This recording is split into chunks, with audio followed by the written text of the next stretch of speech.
मैं अंजुल अग्रवाल सरव एजुकेशन से।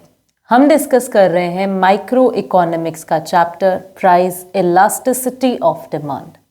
इसके फर्स्ट लेक्चर में हम इलास्टिसिटी शब्द के मतलब को एक्सप्लोर अच्छे से कर चुके हैं और हम ये भी समझ चुके हैं कि सिलेबस के कॉन्टेक्स्ट में हम सिर्फ प्राइस इलास्टिसिटी ऑफ डिमांड के बारे में ही बात करने वाले हैं। इलास्टिसिटी वेरियस रीजंस की वजह से हो सकती है। जो रिस्पॉन्सिवनेस है हमारी डिमांड का वो वेरियस फैक्टर्स की वजह से आ सकता है, जैसे कि हमारे इनकम की वजह से हमारा डिमांड मूव कर सकता है, दूसरे गुड्स की प्राइस की वजह से हमारा डिमांड मूव कर सकता है। लेकिन हम हमारे सिलेबस के अकॉर्डिंग हमारे डिमांड के रिस्पॉन्स को स्टडी करने वाले हैं सिर्फ प्राइस के कॉन्टेक्स्ट में। तो प्राइस इलास्टिसिटी ऑफ डिमांड क्या कहता है कि हमारी क्वांटिटी डिमांड में कितना परसेंट चेंज आया है in relation to, in response to, with respect to हमारे percentage of change in price. क्या डेफिनेशन हमारी बुक लिख रही है? Percentage change in quantity demanded. Elasticity is percentage change in quantity demanded in response to percentage change in own price of its commodity. ठीक है, इतना हमें समझ आ गया। हमने प्राइस इलास्टिसिटी को डिफाइन कर लिया डिमांड की। अब हम बात करते हैं कि यार ये जो इलास्टिसिटी बोल रहे हो, इसे end of the day measure करेंगे कैसे? बोल तो दिया कि रिस्पॉन्सिवनेस क्या है, इलास्टिसिटी है, लेकिन अब इस रिस्पॉन्सिवनेस को हम मेजर कैसे करेंगे? आज के लेक्चर में हम वो सीखने वाले हैं। तो शुरू करते हैं। मेजरमेंट की जब हम इलास्टिसिटी की बात कर रहे हैं तो वहाँ पे हमारे पास काफ़ी मेथड्स होते हैं, डिफरेंट मेथड्स। लेकिन हमारे सिलेबस के अकॉर्डिंग हम फिर से किस बारे में बात करने वाले हैं? परसेंटेज चेंज मेथड से हम स्टडी करेंगे इलास्टिसिटी को कैलकुलेट कर। तो ओके, डेफिनेशन से ही उठाते हैं। डेफिनेशन से डेरिवेशन हम डिराइव करने की कोशिश करेंगे। डेफिनेशन हमारी क्या कह रही थी? Elasticity is equals to percentage change in quantity demanded over percentage change in own price of the commodity। ये हमारे पास क्या आ गई? एक इक्वेशन आ गई। इसको थोड़ा न्यूमेरिक टर्म्स में लेके आते हैं, सिंपलर टर्म्स में लेके आते हैं ताकि हम अपनी वैल्यूज पुट कर सके, राइट? तो अच्छा, जब हम चेंज परसेंटेज चेंज की बात कर रहे हैं तो परसेंटेज चेंज हम कैलकुलेट कैसे करेंगे? परसेंटेज चेंज ऑफ क्वांटिटी कैसे निकालोगे? जो भी क्वांटिटी में चेंज आ रहा है ओवर जो इनिशियल क्वांटिटी थी मल्टीप्लाई बाय 100। हम ऐसे ही करेंगे ना, जो हमारे पास नई वैल्यू आई है उसमें से हम ओल्ड को निकाल देंगे, एक नया फिगर फाइंड कर लेंगे ओवर जो हमारी इनिशियल क्वांटिटी थी मल्टीप्लाई बाय 100। तो हमारा first part of equation change in quantity demanded, percentage change in quantity demanded को हमने कैसे लिख दिया? Q1 minus Q over Q into 100। यहां पर हमारा Q1 क्या है? जो हमारी क्वांटिटी में चेंज है। लाइक फॉर एग्जाम्पल, अगर हमारी आइसक्रीम पहले कितनी क्वांटिटी डिमांड हो रही थी? 10 यूनिट्स। प्राइस के चेंज होने के बाद क्वांटिटी डिमांड होने लगी 20 यूनिट्स। तो जो हमारा नया है यहाँ पर नई क्वांटिटी कितनी है? 20। तो Q1 की वैल्यू क्या है? 20। Q की वैल्यू क्या हो जाएगी? 10। समझ रहे हैं कि Q1 हमारे पास क्या है? जो हमारे पास नई क्वांटिटी आई है चीज की, और Q क्या है हमारे पास? जो इनिशियल क्वांटिटी थी। ठीक है, इसी तरीके से प्राइस को भी लिख लेंगे P1 minus P over P into 100। Price में जो भी चेंज आया वो यूनिट में से हम जो इनिशियल प्राइस था उसको सब्ट्रैक्ट कर देंगे ओवर प्राइस इंटू 100, राइट? अच्छा, तो जो ये चेंज आ रहा है Q1 और Q, ये हमारा चेंज ही रिप्रेजेंट कर रहा है ना कि यार पहले 20 था अब 10 है, तो चेंज कितने का है? 10 यूनिट्स का चेंज है, राइट? तो ये जो चेंज को डिफाइन कर रहा है इसको मैं इकोनॉमिक्स में ट्रायंगल Q लिख सकती हूँ। ट्रायंगल हमने क्या पढ़ा था? किसके लिए स्टैंड करता है? डेल्टा की वैल्यू के लिए स्टैंड करता है। डेल्टा का क्या मतलब होता है कि कुछ चेंज जो आ रहा है हम उसको लिख रहे हैं, राइट? तो यहां पर जो चेंज है उसको मैंने क्या, Q1 माइनस Q को मैंने कैसे लिख दिया? Delta Q। इसी तरीके से P1 माइनस P को कैसे लिख दिया? Delta T। अच्छा, अब इक्वेशन में देखते कैंसल आउट क्या क्या हो रहा है। 100 से 100 कैंसल आउट हो जाएगा, राइट? अब मेरे पास इक्वेशन क्या बच गया? Delta Q over Q divided by delta P over P। अब ये जो मेरा डिनोमिनेटर है, मैं इसको न्यूमरेटर में ले जाऊं रेसिप्रोकल करके, मैथ्स तो अपने को क्लियर है ना सबको। तो हमने क्या किया है, जो हमारा डिनोमिनेटर है इसको हम न्यूमरेटर में ले गए रेसिप्रोकल करके। क्या हमारे पास बन गया, delta Q over Q multiply by P over delta P. Simple कर देती हूं, कैसे लिख दिया मैंने इसको, P over Q multiply by delta Q over delta P. ये हमारे पास किस चीज की वैल्यू आ गई, इलास्टिसिटी की। तो हमने यहां से एक simpler form of equation form कर लिया, जहां पर हमारे क्वेश्चन में जब हमें न्यूमेरिकल्स में वैल्यू देंगे वो, तो हम सिंपली क्या करेंगे, इनमें पुट कर लेंगे। यहां पर हमारा क्यू किसके लिए स्टैंड कर रहा है, जो हमारी क्वांटिटी डिमांडेड की इनिशियल वैल्यू थी। पी किसके लिए स्टैंड कर रहा है, जो हमारी प्राइस की इनिशियल वैल्यू थी। डेल्टा क्यू, ये जो ट्रायंगल क्यू है, ये किसके लिए स्टैंड कर रहा है, डेल्टा क्यू हमें शो कर रहा है कि क्वांटिटी में चेंज कितना है। डेल्टा पी हमें क्या शो कर रहा है, हमारे प्राइस में चेंज कितना है। तो ये हमारे पास क्या बन गए, इलास्टिसिटी का इक्वेशन बन गया। अच्छा, एक यहां पर छोटा सा पॉइंट हाईलाइट कर रही हूं कि जो इक्वेशन हमने फॉर्म किया है ना, इसके साथ हमारी बुक क्या करती है, एक नेगेटिव का साइन ऐड कर देती है, नेगेटिव का साइन लगा देती है। अब वो क्यों है, कैसे है, उसके बारे में भी हम बात करेंगे, लेकिन पहले यहीं पर हम क्या समझने की कोशिश कर रहे हैं कि ये हमारे पास क्या बन गई है, इलास्टिसिटी की एक इक्वेशन बन गई, राइट। अब हम क्या कर रहे हैं, मैं आपको 3 केसेस दे रही हूं, इलास्टिसिटी के 3 केसेस दे रही हूं। क्या कि एक केस में इलास्टिसिटी इज ग्रेटर देन 1, एक केस में इलास्टिसिटी इज इक्वल टू 1, और एक केस में elasticity is less than 1।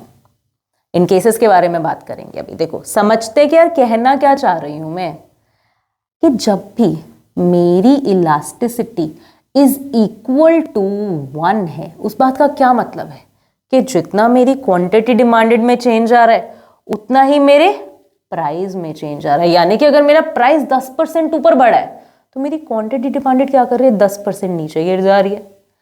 Change कितना है, जो परसेंटेज चेंज है वो क्या है, इक्वल है। देखो अगर हम इलास्टिसिटी का जो हमने क्या फॉर्मूला लिखा था कि percentage change in quantity demanded over percentage change in price, अगर दोनों चीजें 10% है, तो हमारी इलास्टिसिटी कितनी आ रही है, 1 आ रही है। अब अगर मैं इसको बदल दूं, मैं कह रही हूं कि यार मैंने जो प्राइस है वो तो 10% बताया, बढ़ाया है, लेकिन जो मेरी क्वांटिटी डिमांडेड है उसके रिस्पॉन्स में 20% गिर गई है। तो यहां पर क्या हुआ, क्या इलास्टिसिटी में पुट करूंगी ना, percentage change quantity demanded 20%, percentage change in price 10%, क्या आया, इक्वल टू 2। अब इस केस में हमारी जो इलास्टिसिटी है, इट इज ग्रेटर देन 1। क्या है, ग्रेटर देन 1 है। यहां पर मैं क्या बोल रही हूं कि जो मेरी डिमांड है वो इलास्टिक है। क्या बोल रही हूं, डिमांड है वो इलास्टिक है। हाँ, क्या मतलब है कि जो मेरी डिमांड है वो फास्ट रिस्पॉन्स कर रही है इन कंपैरिजन टू मेरे प्राइस की। हमारा न्यूमरेटर कब बड़ा होगा, जब हमारी क्वांटिटी डिमांडेड ज्यादा रिस्पॉन्सिव है ना इन कंपैरिजन टू प्राइस, तभी हमारा न्यूमरेटर बड़ा होगा ना। हाँ, तो जब भी हमारे पास इलास्टिसिटी की वैल्यू 1 से ज्यादा आ रही है, तब हम क्या कहते हैं, वो चीज मोर इलास्टिक है। बिल्कुल इतनी बात समझे। अच्छा, अब इसे वो कम भी कर लेते हैं। समझ लो मेरे प्राइस में कितना चेंज है, 10 रुपीज का चेंज है, 10% चेंज है, सॉरी 10% चेंज है, लेकिन उसके रिस्पॉन्स में मेरी जो डिमांड है वो क्या करिए, सिर्फ 2% गिरी है। क्या करिए, सिर्फ 2% गिरी है। तो फिर से पुट करती हूँ, क्वांटिटी डिमांडेड का परसेंटेज 2% और प्राइस का परसेंटेज 10%, आंसर आ गया 0.2। यहां पर मेरी इलास्टिसिटी 1 से कम है या ज्यादा है, कम है। जब भी इलास्टिसिटी 1 से कम है तो हम बोलते हैं कि उस चीज की डिमांड इन इलास्टिक है। क्या है, इन इलास्टिक है, यानी कि हमारे प्राइस के चेंज के हिसाब से हमारी डिमांड उतना रिस्पॉन्स शो नहीं कर रही। देखो सिंपल एक एग्जांपल दूं अगर इन इलास्टिक डिमांड का, तो हम इंसुलिन की बात कर सकते हैं। इंसुलिन एक ऐसा इंजेक्शन होता है जो शुगर पेशेंट्स यूज करते हैं अपनी शुगर को कंट्रोल रखने के लिए, और वो पेशेंट्स के लिए वो एक कंपल्सरी मेडिसिन है जिसके बिना वो सरवाइव नहीं कर सकते, राइट। तो अगर इंसुलिन का प्राइस 100 रुपीज से बढ़कर 150 रुपीज भी हो गया तो उसकी डिमांड में हम मानते हैं कि कुछ ज़्यादा फर्क रिस्पॉन्स नहीं आएगा। रीजन बीइंग, क्योंकि उसकी डिमांड क्या है, इररिस्पॉन्सिव है, कम रिस्पॉन्स करे। तो हम ऐसी डिमांड को क्या बोलेंगे, इन इलास्टिक डिमांड। 3 केसेस समझ आए। जब हमारा इलास्टिसिटी 1 के इक्वल है तो हम क्या सिग्निफाई कर पा रहे, क्या कंक्लूड कर पा रहे कि जितना हमारा प्राइस चेंज करता है उतनी हमारी डिमांड चेंज कर जाती है। जब हम कह रहे हैं कि हमारी इलास्टिसिटी ग्रेटर देन 1 है, मतलब न्यूमरेटर बड़ा है, यानी कि चेंज ज्यादा है, यानी कि हम बोल रहे हैं कि हमारी डिमांड इलास्टिक है। और जब चेंज 1 से कम है, यानी कि न्यूमरेटर छोटा है, यानी कि हमारी जो डिमांड है वो कम रिस्पॉन्सिव है, हमारी डिमांड इन इलास्टिक है। होपफुली हमें इतना देखो बिल्कुल समझ आ गया होगा कि इलास्टिसिटी में जब भी हमारे पास हम कैलकुलेट करके कोई वैल्यू निकाल रहे, परसेंटेज चेंज से कोई वैल्यू फाइंड आउट कर रहे, तो हम एक्चुअली कंपेयर कर पा रहे किसी भी चीज को कि भाई इस चीज की डिमांड तो इलास्टिक है, इस चीज की डिमांड तो इन इलास्टिक है। हाँ समझे। अच्छा, तो यार हमारा डाउट था कि यार एक तो मेरे को ये बात बताओ कि ये जो हम ये कैलकुलेट कर रहे हैं परसेंटेज में क्यों कैलकुलेट कर रहे हैं, सीधा वैल्यूज क्यों नहीं उठा लेते, एब्सोल्यूट वैल्यूज क्यों नहीं उठा लेते। जैसे फॉर एग्जांपल कि एक चेयर का प्राइस 10 रुपए से 20 रुपए हो गया, ठीक है, तो उसकी डिमांड पहले 50 यूनिट्स की थी, अब कितनी हो गई, 25 यूनिट्स की हो गई। तो मैं इसको सिंपली ऐसे क्यों नहीं बोल देती कि जब मेरा प्राइस डबल होगा तो मेरी डिमांड हाफ हो जाएगी। ये इतना परसेंटेज चेंज ये सब करने की जरूरत ही क्या है। ये सब करने की जरूरत है ताकि हम 2 गुड्स की डिमांड को कंपेयर कर सकें। देखो इसी एग्जाम्पल को कंटिन्यू करते हैं, ठीक है। हमारे पास क्या है, चेयर्स है, 10 से कितने रुपीस की हो गई, 20 रुपीस की हो गई। क्वांटिटी डिमांडेड क्या है हमारे पास, जो 50 थी वो हो गई 25। ऐसे ही टेबल्स भी है हमारे पास, टेबल्स का प्राइस क्या हुआ, 20 से 10 हो गया, और जो उसकी क्वांटिटी डिमांडेड है, यहां पर प्राइस रिड्यूस हुआ है ना, क्वांटिटी डिमांडेड है 25 से कितनी हो गई, 50 हो गई, बढ़ गई। तो सिंपली हम अगर एब्सोल्यूट वैल्यू के हिसाब से कैलकुलेट करें तो क्या कहेंगे कि एक केस में प्राइस के डबल होने से उसकी डिमांड क्या हो गई, हाफ हो गई, और एक केस में प्राइस के हाफ होने की वजह से उसकी क्वांटिटी डिमांडेड क्या हो गई, डबल हो गई। पर इससे बेसिकली आप इन 2 गुड्स की डिमांड के बारे में कंक्लूड क्या कर पाए, आप बता क्या पाए कि यार इसकी डिमांड ज्यादा इलास्टिक है या कम इलास्टिक है। वही अगर इसी सम को, इसी क्वेश्चन को अगर मैं क्या करूं, इलास्टिसिटी से कैलकुलेट करूं, तो मैं क्या फाइंड आउट करूंगी कि जो मेरी चेयर की इलास्टिसिटी है वो है 0.5%, और जो मेरी टेबल की इलास्टिसिटी है वो है 2%। अब वापस उधर चलते, जो हमने 3 इक्वेशंस फाइंड, तीन चीजें फाइंड की थी, है ना। यहां पर जब 0.5 है तो यानी कि ये 1 से कम है इलास्टिसिटी या ज्यादा है, कम है। तो आप बोलोगे भाई चेयर की डिमांड तो क्या है, इन इलास्टिक है। लेकिन वहीं जब हम टेबल की बात करें, कितना है इलास्टिसिटी, 2%। तो आप क्या बोल रहे हो, अरे यार ये क्या है, 1 से क्या है, ज्यादा है, मतलब इसकी डिमांड क्या है, इलास्टिक है, ज्यादा रिस्पॉन्सिव है। तो यहां पर हमने 2 गुड्स को क्या किया, हम कंपेयर कर पाए कि कौन सी गुड ज्यादा इलास्टिक है और कौन सी गुड इलास्टिक उतना नहीं है। तो हम समझ पा रहे बेसिकली कि हम एक्चुअली बात क्या करने की कोशिश करें कि परसेंटेज चेंज की जरूरत क्या है, ताकि हमें कंपेरेबिलिटी फैक्टर ला सके, किसी भी गुड को हम जज कर सके कि वो इलास्टिक है या इलास्टिक नहीं है, उसकी डिमांड रिस्पॉन्स कर कैसे रही है, इलास्टिक रिस्पॉन्स दे रही है कि इन इलास्टिक रिस्पॉन्स दे रही है। इन चीजों को समझने के लिए हम एब्सोल्यूट वैल्यूज को यूज नहीं कर सकते, हमें परसेंटेज कैलकुलेट करना पड़ेगा।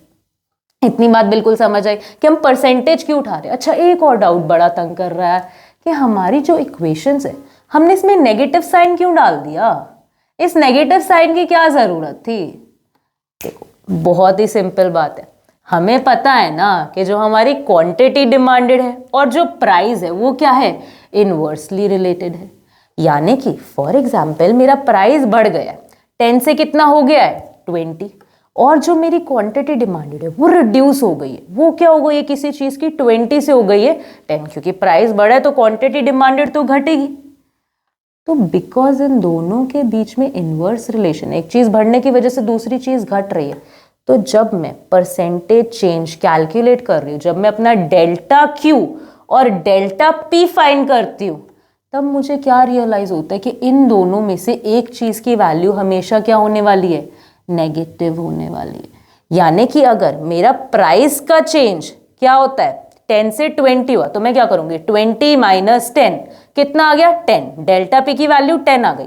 हमारी क्वांटिटी डिमांडेड क्या कर रही है, फॉल कर रही है, 20 से 10 हो गई। तो जब मैं क्वांटिटी डिमांडेड फाइंड करूंगी, मैं क्या करूंगी 10 माइनस 20, वैल्यू क्या आई मेरे पास क्वांटिटी डिमांडेड की, -10। तो जब मैं इसे इक्वेशन में पुट करती हूँ, इस नेगेटिव अफेक्ट को कैंसल आउट करने के लिए मैं ऑलरेडी एक नेगेटिव का साइन पुट कर देती हूँ। इस इनवर्स रिलेशन की वजह से जो मेरे पास वैल्यूज आने वाली हैं, उसमें एक वैल्यू नेगेटिव आएगी, दोनों में से कोई भी वैल्यू क्या, कोई भी एक वैल्यू क्या आएगी, नेगेटिव आएगी। उस नेगेटिव वैल्यू के इफेक्ट को कैंसल आउट करने के लिए, क्योंकि जब मैं इलास्टिसिटी फाइंड कर रही हूँ तब बेसिकली मैं रिस्पॉन्सिवनेस फाइंड कर रही हूँ, उसमें पॉजिटिव या नेगेटिव का कोई लॉजिक नहीं रह जाता है, ठीक है। क्योंकि रिस्पॉन्सिवनेस तो हम सिर्फ मेजर कर रहे हैं ना कि यार फर्क कितना है, हम ये थोड़ी मेजर कर रहे हैं कि फर्क किस डायरेक्शन में आए, क्योंकि वो तो हमें पता है वो डायरेक्शन क्या होने वाला है, इन्वर्स होने वाला है। प्राइस बढ़ेगा तो डिमांड घटेगी, अगर प्राइस घटेगा तो डिमांड बढ़ेगी, हमें डायरेक्शन पता है ना। इसीलिए उस नेगेटिव के साइन के इफेक्ट को कैंसल आउट करने के लिए मैं क्या करती हूँ, ऑलरेडी एक नेगेटिव का साइन इसमें अटैच कर देती हूँ। बिल्कुल हमें इतनी बात समझ आ गई कि हम प्राइस इलास्टिसिटी को measure end of the day कर कैसे रहे हैं। मिलते हैं नेक्स्ट लेक्चर में, इलास्टिसिटी को और एक्सप्लोर करेंगे, कुछ और ग्राफ्स देखेंगे और कुछ फैक्टर्स के बारे में भी डिस्कस करेंगे जो हमारी इलास्टिसिटी को क्या करेगी, अफेक्ट करेगी। होपफुली इतना हमें बिल्कुल समझ आ गया होगा कि हम इलास्टिसिटी को मेजर करते कैसे हैं और इसको हम परसेंटेज से क्यों ही मेजर करते हैं, या फिर हम ये नेगेटिव साइन क्यों एडअप करते हैं। अगर आपके इससे रिलेटेड कोई भी डाउट्स हो, कोई भी क्वेरीज हो, तो आप कमेंट सेक्शन में ड्रॉप कर सकते हैं, वरना आप डिस्क्रिप्शन में दिए गए किसी भी चैनल पे हमसे कांटेक्ट कर सकते हैं।